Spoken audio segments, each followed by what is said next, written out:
I am dead inside.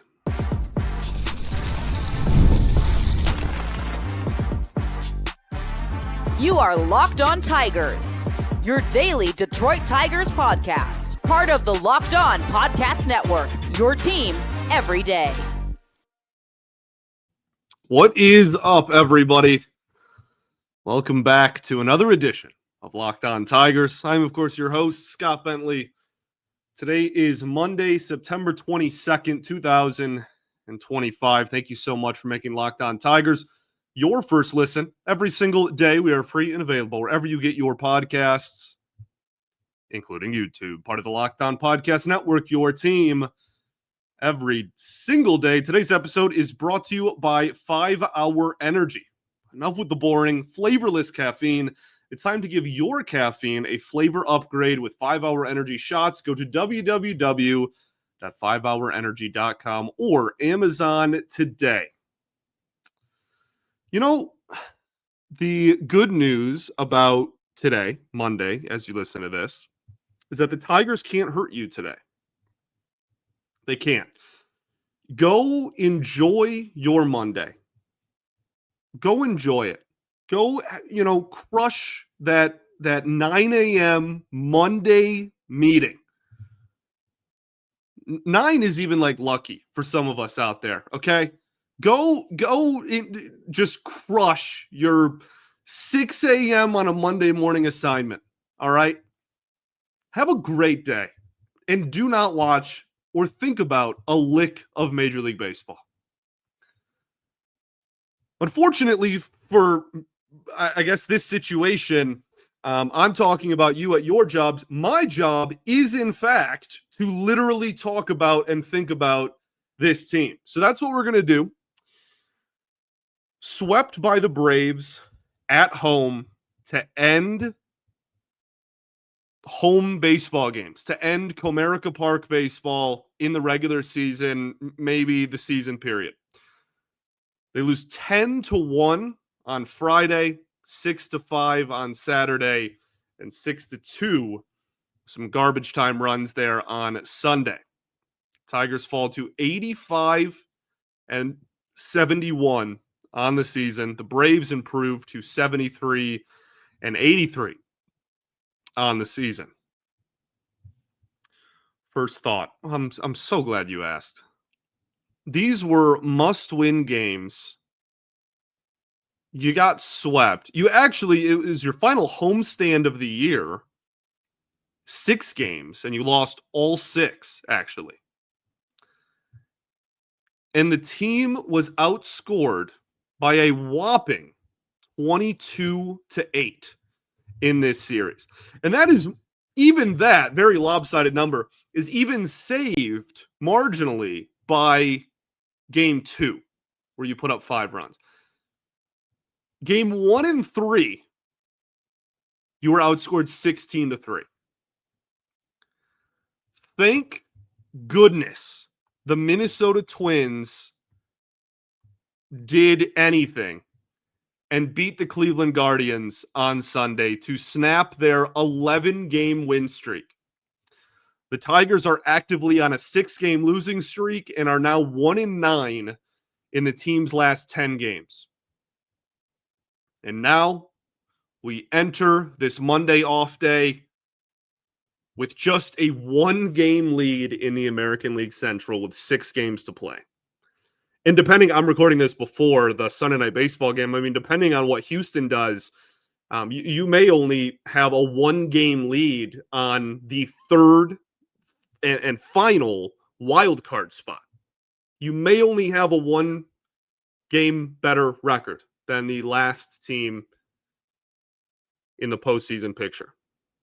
So there is a very real chance that you went from the best record in baseball, the first team to, I think it was 30, 40, 50, and 60 wins on the season, to, okay, well, best record in the AL still. The Brewers went on a run. Whatever, it happens. And there's a chance you miss the postseason entirely, and all of that dwindled in less than 2 months. You want to talk about this weekend specifically? Wow, you're just full of great ideas. They struggled a lot.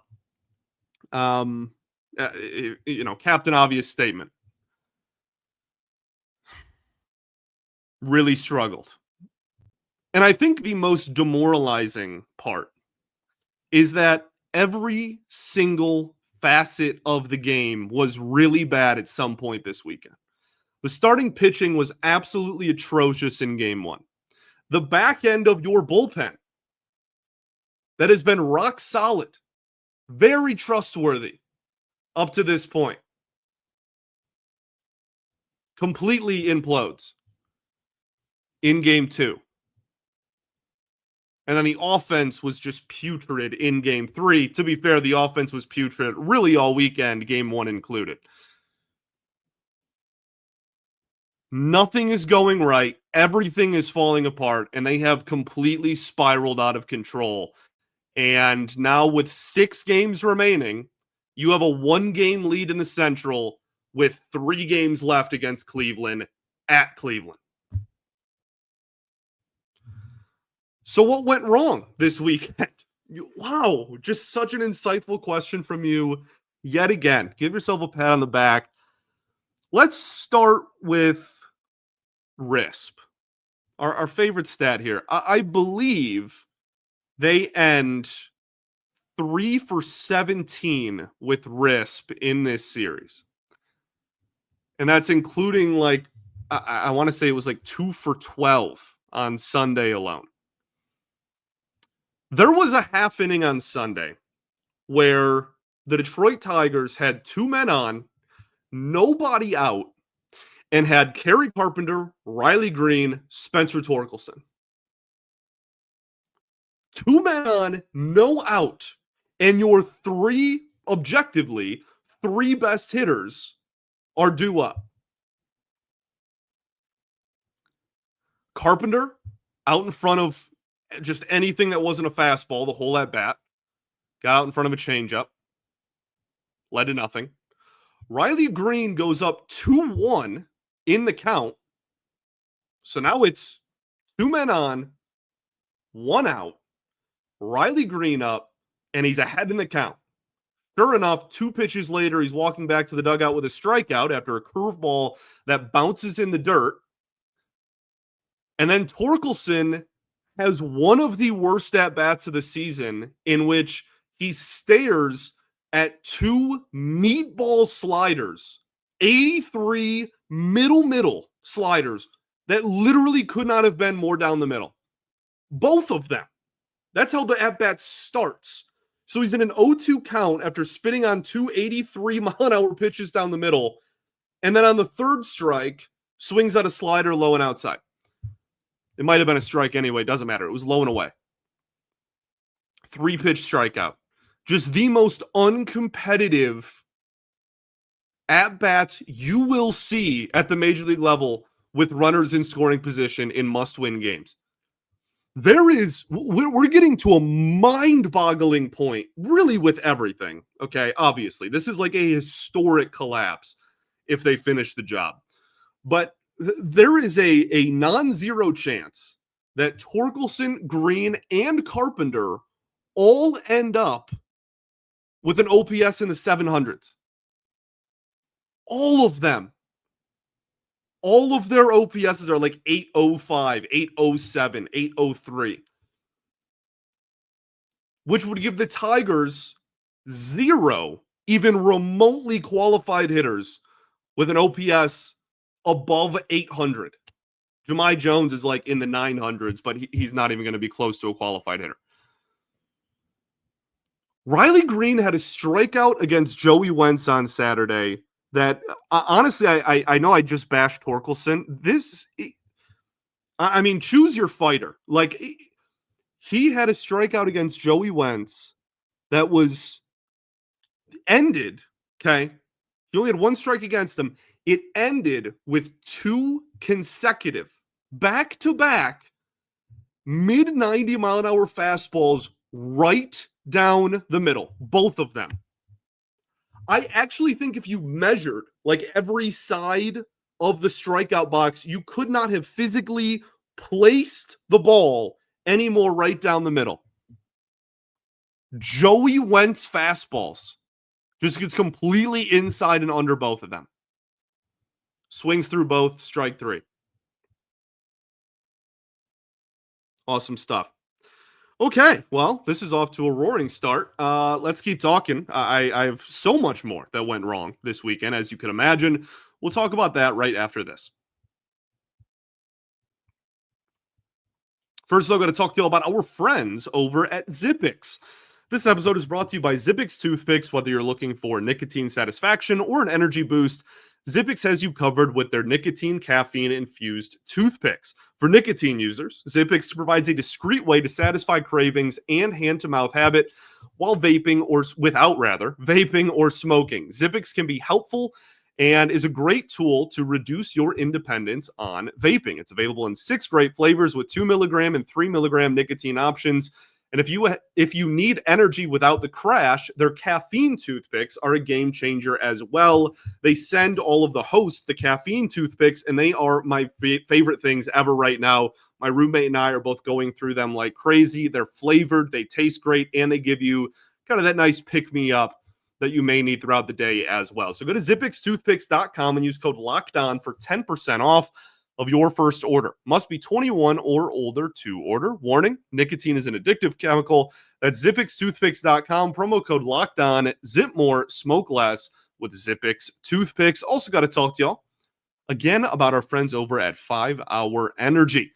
Caffeine just got a flavor upgrade with 5 Hour Energy shots. They deliver tasty caffeine in 17 bold flavors. Each 2-ounce shot packs the caffeine of a premium 12-ounce cup of coffee, plus plus B vitamins and nutrients with 0 sugar and 0 crashes. What I love most is honestly just how portable they are. Convenience. It's a big taste and a tiny shot, and you can take it really anywhere to get that boost that you need. So many great flavors, so many great features. So enough with the boring, flavorless caffeine. It's time to get your caffeine a flavor upgrade with 5 Hour Energy shots. Get the favorites you love or be bold and try something new in the store and online at www.5hourenergy.com or on Amazon today. All right, everybody, welcome back here. Segment 2, Locked On Tigers. Appreciate y'all for tuning in. As always, make us your first listen every single day. Shots to the everydayers that do tune in every day. And we will, of course, be back tomorrow as we preview this final week of play. If you are still an everydayer at this point in the season, I love you.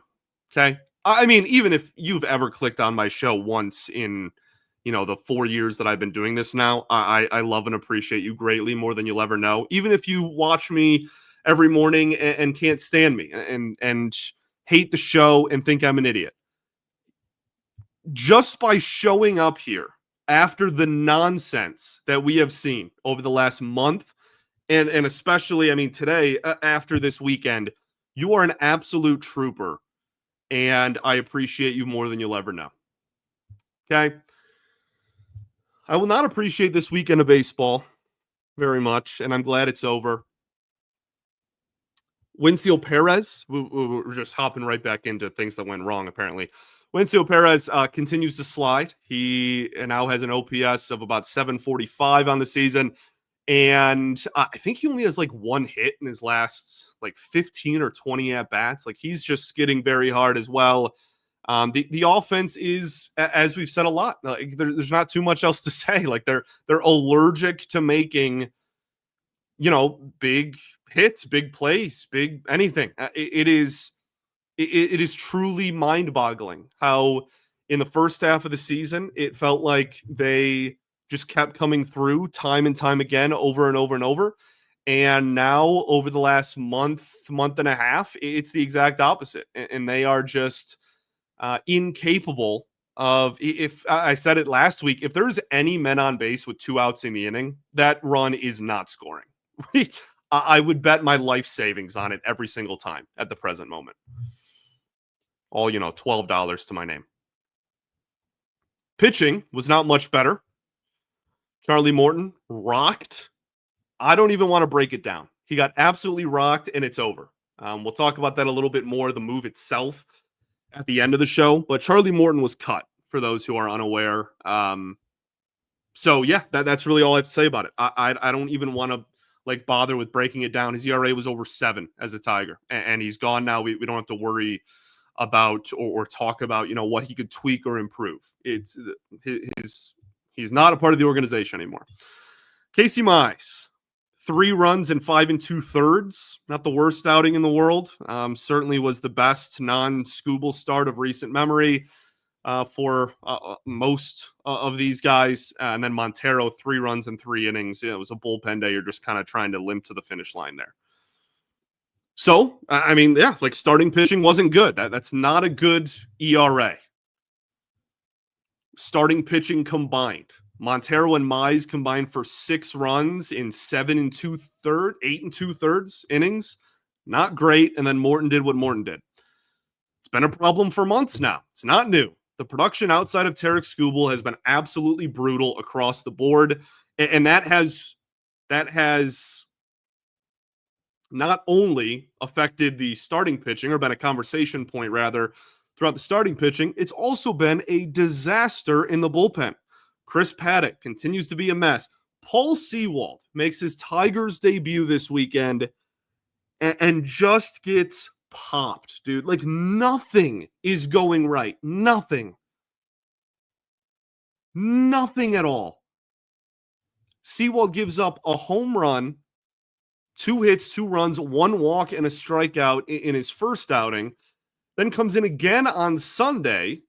Technically no runs against to his name, but just gets laced. Like just gets absolute ropes off the bat and gives up another run. Again, inherited, not him, but golly. Just amazing additions to this team at the trade deadline. Chris Paddock, relegated to the bullpen, got popped. Paul Sewald, 2 outings at the end of September, finally got healthy. Neither of them good. Charlie Morton, cut. Rafael Montero, low leverage reliever. Like, what are we doing? And then you had Will Vest and Kyle Finnegan collectively blow the game on Saturday. Finnegan is the one good acquisition you had at the deadline. Will Vest continues a just brutal decline over the last, I guess, month is fair to say, but certainly over the last couple of weeks. And then Finnegan, of course, because nothing can go right, Finnegan, of course, gives up his first run allowed as a member of the Detroit Tigers. Sunday, you also had Rainey, who is the replacement for Charlie Morton. I mean, literally could not throw a strike. I think he had double the amount of balls thrown outside the strike zone than in the strike zone, and he threw he faced 4 batters, dude. The depth of this bullpen is mind-boggling. The lack thereof, I should say, is truly mind-boggling. It was a 3-0 ball game in a must-win 3-0 ball game on Sunday, and Rainey was pitching the 9th inning. It's 3 runs. People are like, why the heck is Hinch? You would say that about anybody they brought in outside of Kyle Finnegan. And I guess Will Vest-ish.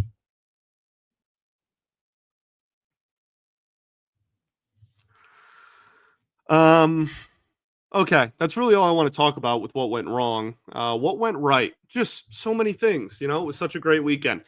The few things that did go right, Tommy Kahnle, I thought looked a lot better. I think the changeup looked a lot sharper than it has in recent memory. Got out of that inning in the pouring rain, no less. I thought he looked kind of sharp. So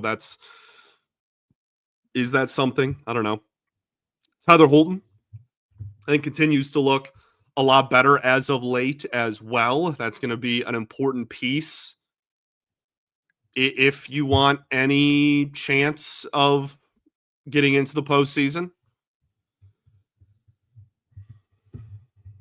You had the Torkelson homer.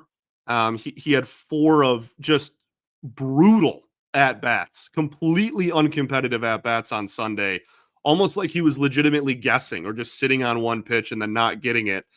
But on Saturday, I guess to be fair, he had the big home run to give the Tigers the lead. You thought maybe, hopefully, this is like a sign of life, a turnaround, some great emotion from Torque as he hit it. That was awesome. And so naturally, the 2 best relievers on the team blow the game. What else? Glaber had a great weekend at the plate.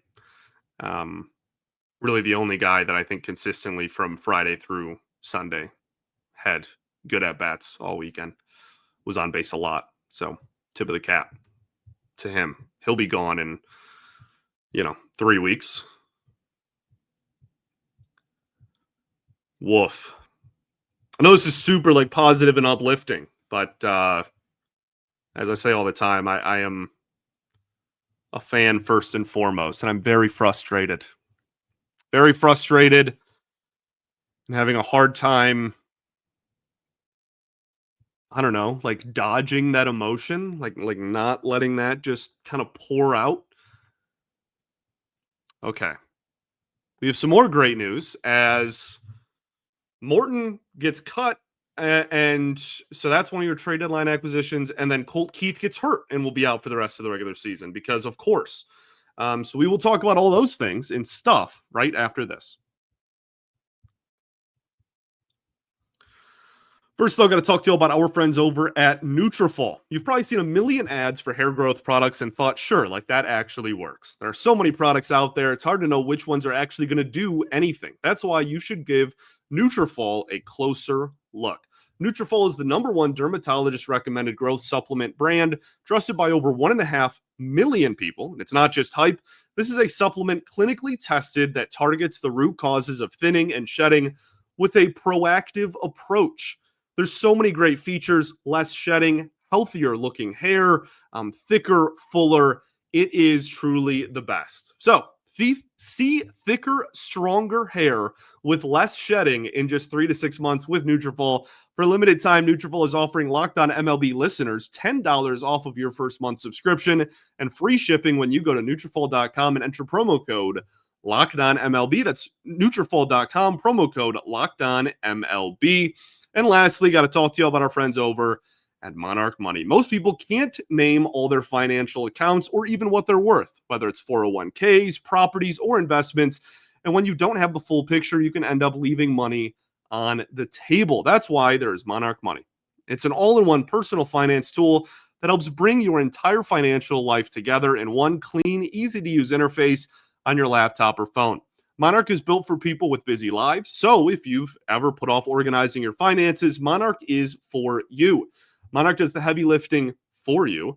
You can just link all your accounts in minutes, see clear data visuals, and get smart categorization of your spending, and finally feel in control of your money. And that's all without touching a spreadsheet. Don't let this financial opportunity slip through the cracks. Use code LOCKEDONMLB at monarchmoney.com in your browser for half off of your first year. That's 50% off of your first year at monarchmoney.com with code LOCKEDONMLB. All right, everybody, welcome back. Your third and final segment of Locked On Tigers. As I said, appreciate you all for tuning in, kind of bearing with me here. I'm sure a lot of people are feeling similar emotions. Stuff. Colt Keith to the injured list because, of course, just what we needed. Colt Keith has been one of the more stable at bats, at least relatively consistent at a minimum. I know he has not been a world beater so far in his major league career. We're still waiting on the power to come around. There's plenty of flaws with Colt Keith's game that we will highlight in the offseason, but at a minimum, you knew what you were going to get every day, and he had above league average production for pretty much the entire season outside of the first 6 weeks of the year. That is now gone for the rest of the regular season, and Jace Young comes in to replace him. Jace Young has a career MLB OPS of 545, and this year it's in the 300s and about 40 or 50 plate appearances. Former first-round pick, just hasn't really clicked at the major league level. He still has 0 career home runs. Has been up for over a year now. So, well, not consistently, but first got called up over a year ago, I should say, to be fair to him.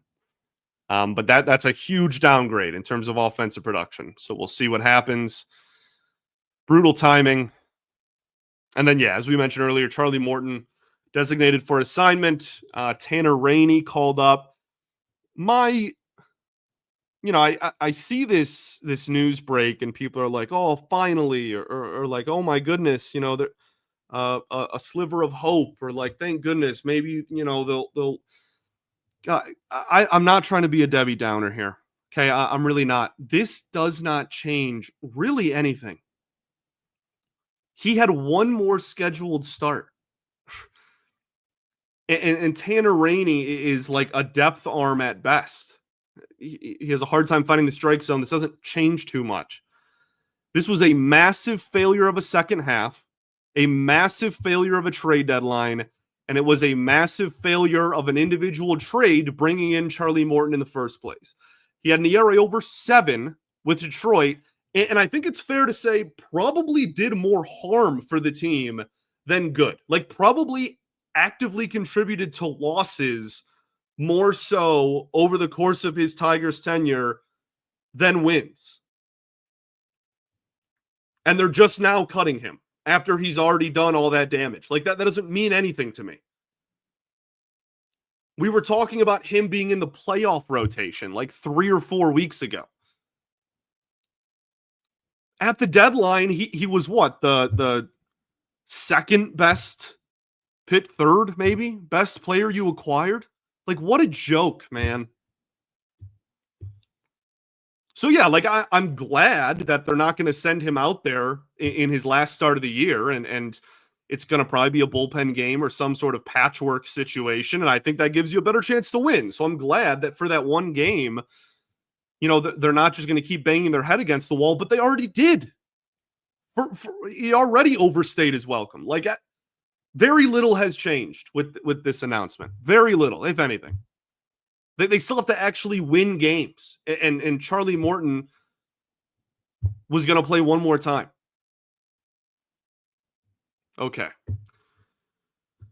Tarek Skubal, start moved up to, it looks like, Tuesday. That way they can get him 2 more starts the rest of the year. They desperately need it. Makes a ton of sense. They have an off day on Monday, so he'd still be, even though it's only 4 games, 5 days. And yeah, now, we have an off day, so we'll preview this series tomorrow, but you go to Cleveland for 3 games, and then in the final 3 games, you have at Boston while Cleveland plays the Rangers. So you had a 1-game lead with 6 games left, and 3 of them are against Cleveland, and it just has to be at Cleveland, of course. It has to be at Progressive. Is it still Progressive? I don't even know. I'm just going to start calling it Jacobs Field again. The Tigers have been terrible at Cleveland for the better part of a decade. And now it's the most important series, regular season series they've played in I don't know, maybe 11 years. So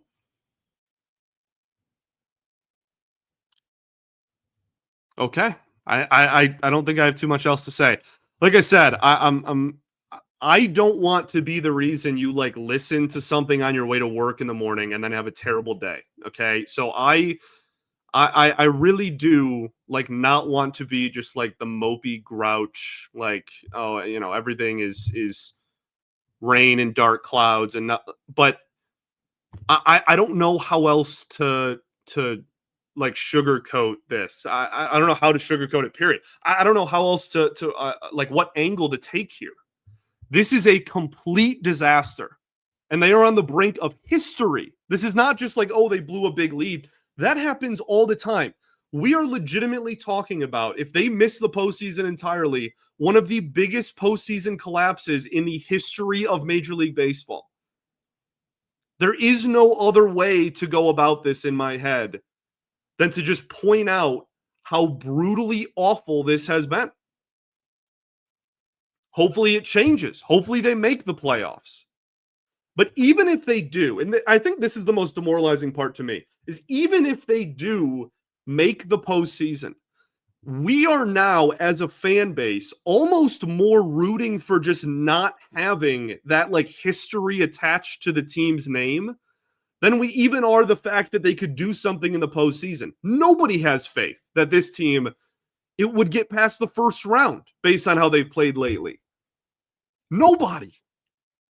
Nobody's like, man, I hope the Tigers make the playoffs so we win the World Series. No one thinks this team is World Series caliber. You're literally just rooting to not be a part of history. And that's embarrassing and pathetic given where the team was 6 weeks ago.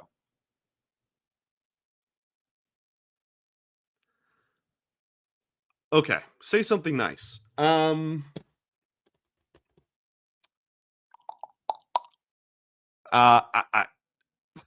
this is way harder than I thought, apparently. Hope the weather's maybe good. Hope you all have a great day at work. Or if maybe you don't work Mondays, hope you have a great day doing whatever you do. Students, have a great day at school. I don't. Hopefully the Lions win tonight as you listen to this. Big game. Michigan football, big win. MSU, I mean, the defense was frustrating, but like I think Childs at least proved like, he can be the guy there. So that's at least encouraging as like a benchmarker. Go listen to Locked On Spartans. Fantastic program. Legitimately one of the best that this network has to offer. Okay. Thanks for making Locked On Tigers your first listen every single day. Shout out to the everydayers that do tune in every day. Appreciate you all greatly. We'll be back tomorrow. Peace and love. Going to therapy's dope. I'll catch y'all then, baby. Go Tigers.